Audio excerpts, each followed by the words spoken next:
Hey you guys, welcome back to my channel. Today I'm going to be sharing with you how I was able to get my milk to come in after having 3 C-sections.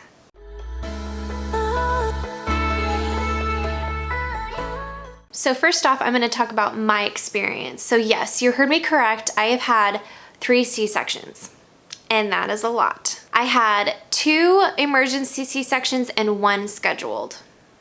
My first C-section, I was separated from my baby for 2 days, but he was in the NICU for 4. So my second C-section, I had my twins, and that was not an emergency, but I was separated from them for 2 weeks. And then my last C-section was an emergency, and I was separated from my baby for about a week.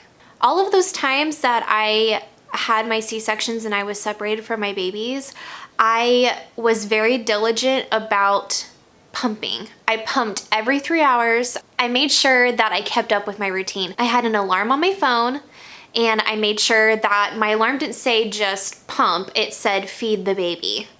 And that kind of like did something to my mentality of thinking, okay, I'm not just pumping, like this is going to my baby and providing nourishment to my baby. I'm not gonna lie, it's really difficult to breastfeed after a C-section if your baby isn't with you. If you have a C-section and your baby can be with you, that's a totally different story, because what ends up happening is your progesterone drops significantly once your placenta detaches from your uterus, which is what kicks your body into gear to start producing milk. But if your baby isn't with you and getting that oxytocin to start flowing, that is what can cause your milk to not come in as easily. So if you can, at all possible, if you can't be with your baby, having a family member or your doula or whoever is able to bring you videos of your baby, that will be tremendously helpful, because even if you can't be with your baby, hearing them cry and seeing them can actually do something to your brain and help bring down your milk. And I can vouch for this because I did that every single time, and it truly, truly did help. So the myth that everyone says, oh, a C-section, it just makes it harder for your milk to come in. What is fact is that even if you have a vaginal birth or a C-section, your milk can still come in. But what happens is even if you have a vaginal birth, if your baby ends up having to go to the NICU, then you're gonna struggle just as much as a C-section mom who also is away from their baby. Like, there's not really any difference, because your placenta still detaches from your uterus whether you're having a vaginal birth or a C-section. So there's no difference there. So part of the reason I know these things, I'm not like this crazy professional, OB/GYN, but I did have a doula training and I was a birth educator. And I say was because I am no longer doing that, though I miss it sometimes. So if for whatever reason you're not able to get videos of your baby, even just getting on YouTube and typing in baby breastfeeding on mom or baby crying, just any type of video with baby can help bring on your milk while you're pumping.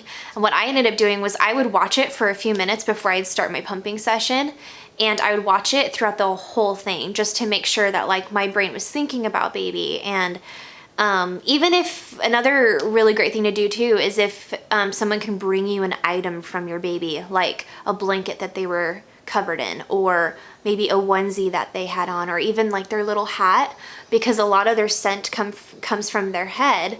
And so that also can help too. So I cannot stress this enough. And I know the lactation consultants should come in to see you after a C-section, but sometimes they're really busy and they have so many moms to get to that it can be a while until you see someone. So I feel like this information is crucial to know. So just remember that if you're not pumping every 3 hours, that it's gonna be harder for your milk to come in. When babies are just born, they wanna nurse frequently.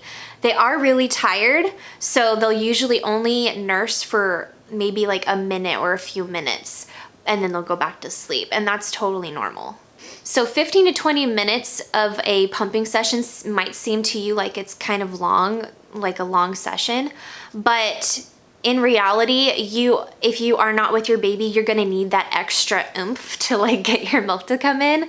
And I have to admit, it is really difficult to stay on top of it. I know it is so incredibly hard to pump when you've just had a major surgery. Trust me, I get it. Oh my goodness. It is so difficult. Especially in that first night or that first day, it is so difficult because you're in so much pain. So I strongly recommend, like, if you're planning your hospital bag, make sure that you have everything that's gonna keep you comfortable afterward. So like a belly band, a heating pad, lots of comfortable pillows from home, not hospital pillows.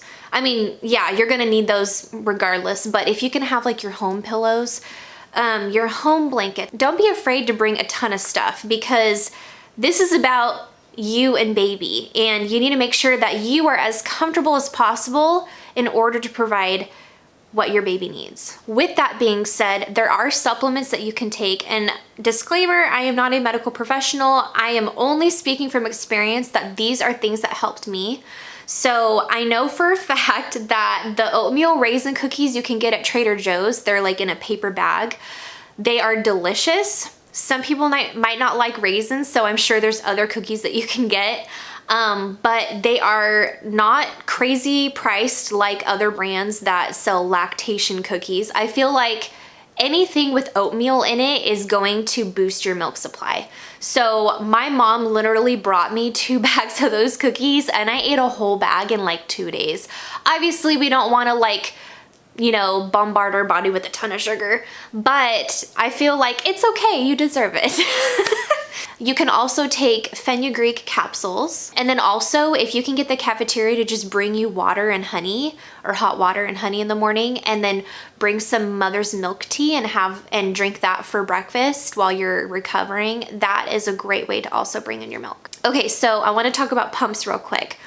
I kind of am a breast pump snob. I'll tell you why. It's not that their pumps don't work at the hospital. It's just that I don't want to leave my breastfeeding up to chance. And if I have to pump, I want to make sure that I have everything I need accessible, and I want to know how to work the pump if someone is not available to show me.